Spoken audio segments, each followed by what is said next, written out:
You know, when you hear the phrase government commission, your mind probably jumps straight to paperwork, bureaucracy, maybe a bit of red tape. But what if a commission could be something more? What if it could be a bridge, a living, breathing link connecting a nation's soul to the world's biggest ideas? Well, that's exactly the story of the Pakistan National Commission for UNESCO, or as we'll call it, the PNCU. So, what is this PNCU really? It's so much more than just a go between. Think of it as a translator. On one hand, it takes UNESCO's huge global goals for education, science, and culture and figures out how to make them work right there in Pakistan. But it also does the reverse. It shines a spotlight on Pakistan's incredible heritage, its art, its scientific minds, and broadcasts all of that to the rest of the world. It makes sure Pakistan's voice is heard loud and clear on the global stage. And this right here is the big idea that powers everything they do. This quote from UNESCO's constitution isn't just some fancy poetic line, it's their mission statement. The core belief is that real, lasting peace isn't built with armies or treaties, but with understanding. It's built when we share our knowledge and truly respect each other's cultures. This is the North Star for both UNESCO and the PNCU. Now, to really get why the PNCU is so important, we need to rewind the clock. We have to go back to its very beginning, a time when a brand new nation was taking its first steps onto the world stage. I mean, just look at how quickly this all happened. Pakistan gains independence in 1947. By 1949, it's a member of UNESCO. And just 1 year after that, the PNCU is officially created. This wasn't some afterthought, it was a day-one priority. The country's founders knew that building a strong nation meant connecting with the world's intellectual community from the very start. And here's what might surprise you. The PNC's first big job wasn't about saving ancient monuments or promoting art. It was about something far more urgent and fundamental: education. The partition had thrown the entire education system into chaos, so the Commission's first mission was to help rebuild it, to bring in global standards, and to make sure the country's youngest citizens had a future. Okay, so with that crucial educational foundation being laid, the PNCO turned its attention to a whole new frontier. And this is what would truly cement its legacy and put Pakistan's incredible history on display for the entire world to see. The 1980s, this was, without a doubt, the PNCU's golden age.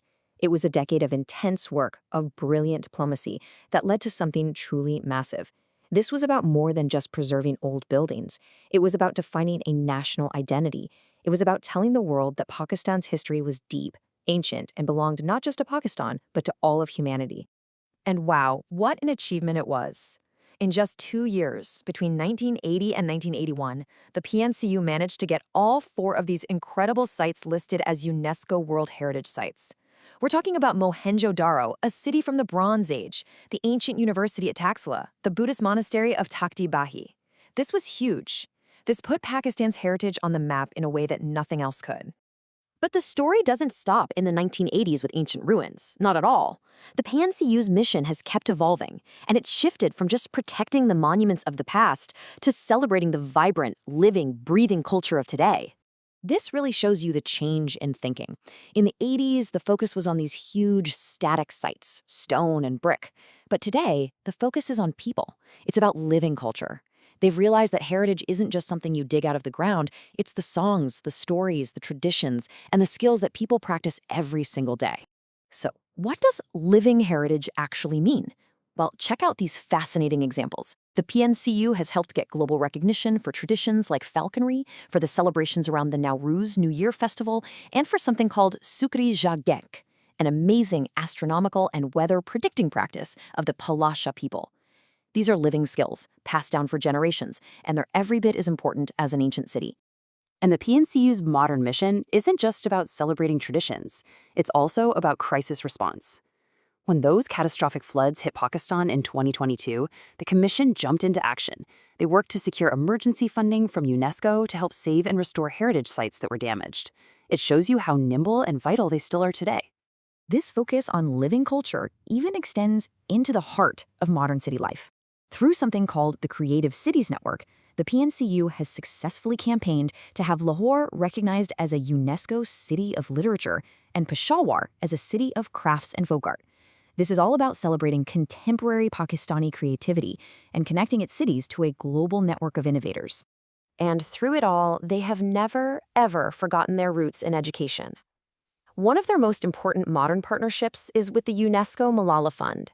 It's an initiative that fights for every single girl's right to an education in Pakistan. It really brings the PNCU's entire story full circle, right back to where it all began. Okay, so we've seen what the PNCU does, from education to ancient ruins to living traditions. But how? How is this organization actually built to operate both inside its own government and on the world stage? Let's take a quick peek inside the machine. So here's the secret sauce, really. It's this unique hybrid nature. On one hand, the people who work there are part of Pakistan's civil service. They report to the Ministry of Education. They know how to get things done inside the government. But on the other hand, their entire job is to talk to a global UN agency. They have to be fluent in the language of international diplomacy. It's a very special skill set. This chart gives you a sense of how it's structured. You've got the federal minister at the very top, providing that high-level political leadership. But the real engine of the commission is that Secretary General. This is a very senior civil servant, someone with the rank and authority to navigate government ministries and also to be taken seriously by international partners. That administrative weight is absolutely essential to making things happen. So, when you step back and look at more than 70 years of work, it becomes incredibly clear. The PNCU isn't just some coordinating office shuffling papers back and forth. Its impact on Pakistan has been deep, wide, and truly lasting. You can really break his legacy down into three huge areas. First, it's a policy influencer. It's been in the room helping shape national education policies, making sure they're aligned with the best ideas from around the world. Second, it's a cultural guardian, the champion that leads the fight to save priceless sites. And third, it's a global voice. It's the gateway that helps Pakistani artists, scholars, and scientists connect with the world through grants, awards, and recognition. And this all brings us to one final big question. The story of the PNCU proves that taking care of your heritage isn't about being stuck in the past. It's about understanding who you are, where you come from. And it leaves us with this thought to chew on.